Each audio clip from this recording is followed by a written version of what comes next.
छोटा सा परिचय आपको दे देना चाहता हूँ। हमने 4-5 साल पहले ये एक छोटी सी गौशाला की स्थापना की थी, स्वावलंबी गौशाला की, और धीरे धीरे पंचगव्य की औषधियाँ बनानी शुरू की। उसके बाद उसमें रिजल्ट आए तो हमने एक छोटी सी फार्मेसी का निर्माण भी किया, पंचगव्य आयुर्वेद का, जिसमें मुख्यतः हम गाय से ही लगभग सभी दवाइयों का निर्माण करते हैं। आज चिकित्सा का विनाश हुआ है, और इसमें मुझे जो 4 साल में एक समझ में जो चीज आई है, इसमें बड़ी सोची समझी साजिश रही है आयुर्वेद को पिछड़ने में। देखो, अगर कुछ भी ना होता और ये फार्मेसी अपना काम ईमानदारी से कर लेती तो आयुर्वेद का ये हाल नहीं होता। मुझे बड़ा दुख से कहना पड़ रहा है कि जो कंपटीशन है, जो मार्केट में औषधियां बेचने की जो होड़ है, इसमें आयुर्वेद बहुत पीछे छूट गया है। जो हमें आज आयुर्वेद दिखाया जा रहा है वो असल में आयुर्वेद है ही नहीं। आयुर्वेद जब भी आप आयुर्वेद का नाम सुनते हो तो आयुर्वेद का नाम किसी औषधि से नहीं है। आयुर्वेद तो जीने का तरीका है। आप कोई भी, चाहे चक्षिता उठा लीजिए, चाहे आप कोई भी, आप महर्षि वाग्भट को पढ़ लीजिए, तो पहला जो 70% 60% जो भी ऋषि बताया है, उन्होंने आयुर्वेद को जीना बताया है कि आयुर्वेद को जीना किस हिसाब से है। खैर, एक बात तो ये होगी। दूसरा, इसमें जो हमें जो जरूरत पड़ी इसकी यूट्यूब चैनल की, दुर्भाग्य से हमारे पास बहुत सारे पेशेंट ऐसे आते हैं जो बिना बात के ही दवाई खा रहे हैं, जिनको दवाई खाने की जरूरत ही नहीं है। मैं आपको छोटी सी एक बात बताता हूँ। मेरे पास कई दिन पहले एक माता जी आई, तो उनको बड़ा गठिया बाय था, बड़ा समस्याएं शरीर में, जोड़ों का दर्द सबको।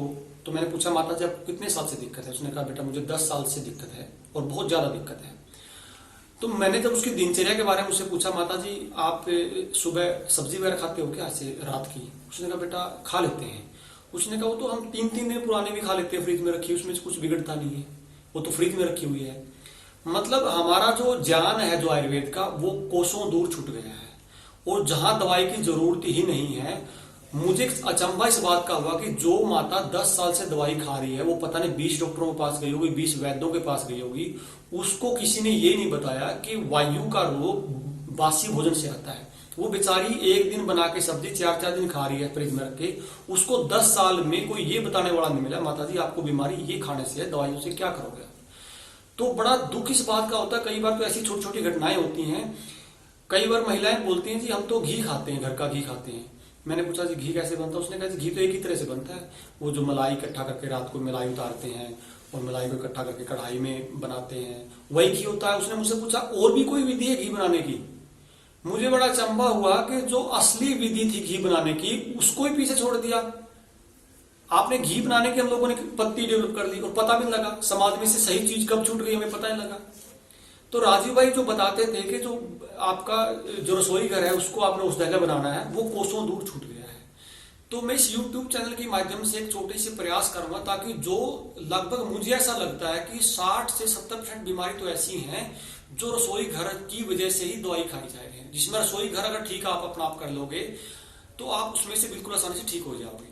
इसमें मेरे पास बहुत सारे रोगी ऐसे भी आते हैं, वो कहते हैं जी हम तो ना हेल्थ कॉन्शियस हैं, बहुत हेल्थ कॉन्शियस है। मैं पूछता हूँ, जी आप कैसे हेल्थ कॉन्शियस, मुझे बताइए थोड़ा सा एक बार।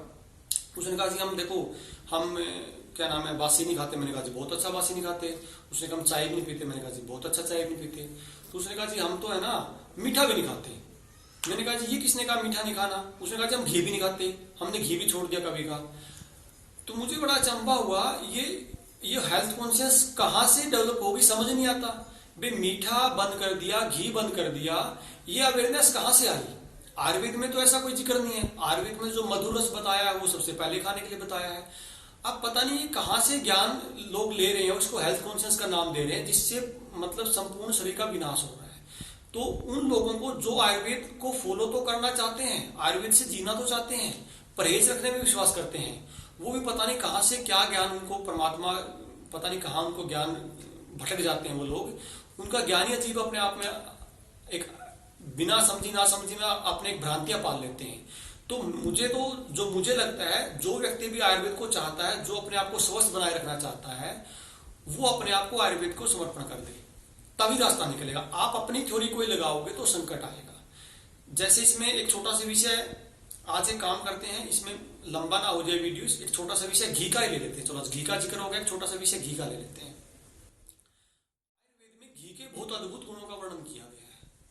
मुझे तो संकट तब लगता है जब मेरे पास हृदय रोगी जो आते हैं, हृदय रोगियों का 100 का घी बंद होता है, और महर्षि वाग्भट कहते हैं कि देसी गाय का घी हृदय की सबसे अच्छी दवाई है। ये पहली लाइन से लिखा है। हृदय के जब रोगों का जिक्र पढ़ोगे और जब उसमें औषधियों का जिक्र आता है तो देसी गाय के घी को हृदय की सबसे अच्छी दवाई बताया गया है। अब आप समझिए, एक तरफ तो आयुर्वेद कह रहा है कि हृदय सबसे अच्छी हृदय की दवाई घी है, और दूसरी तरफ घी को इस तरह से प्रचारित कर दिया गया कि जी घी खाते ही तो हार्ट की समस्या आएगी ही आएगी।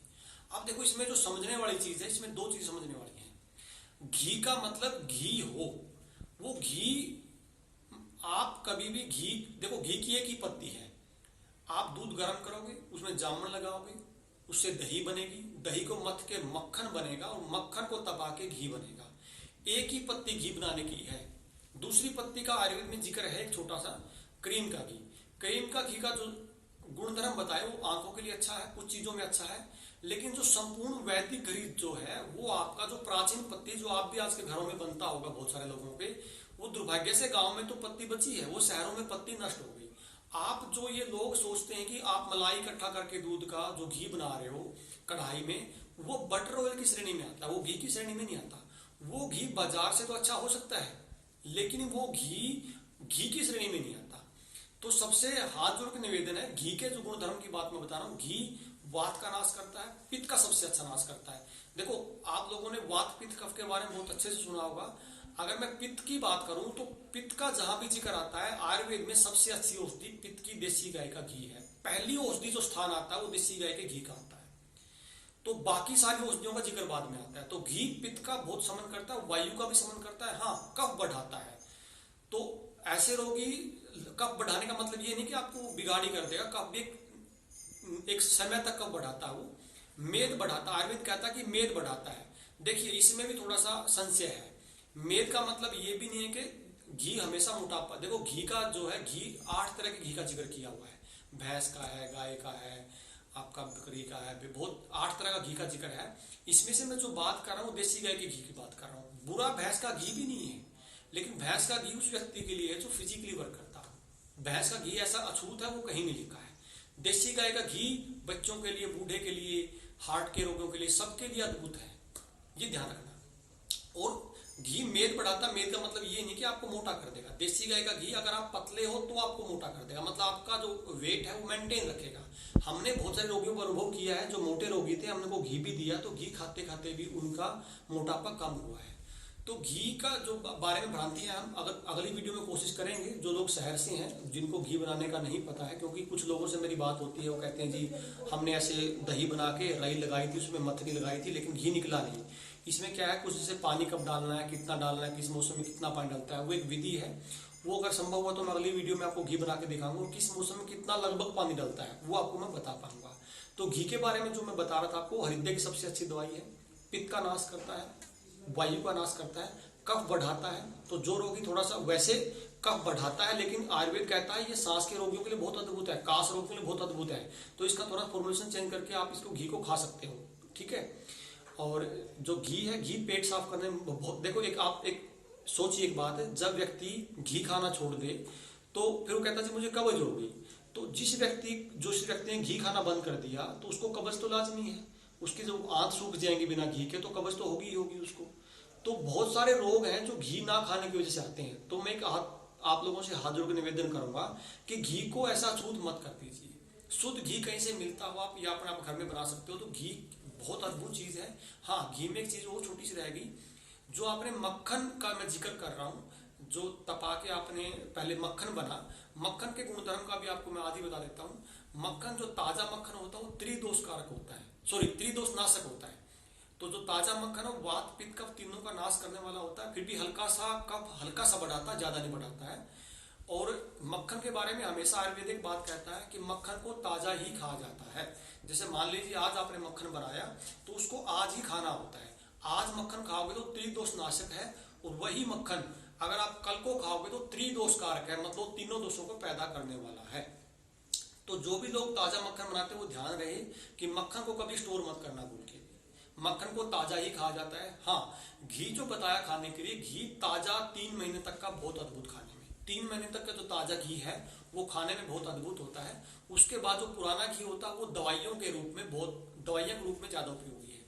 तो इसमें जैसे 10 साल पुराना घी होता है, 100 साल पुराना घी होता है, वो आयुर्वेद में अलग अलग उनके विवरण है, उसमें हमें जाने की जरूरत नहीं है।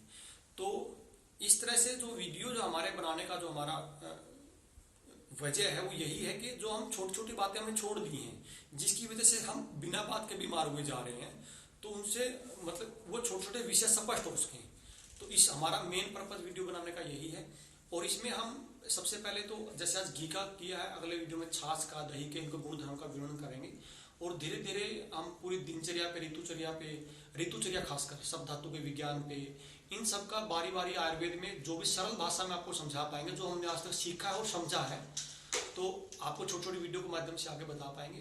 तो उसके लिए आप हमारे से जुड़े रहिए, और मैं उम्मीद करूंगा कि छोटी छोटी बातों में हमारा प्रोत्साहन आप जरूर बढ़ाना। सभी को नमस्ते।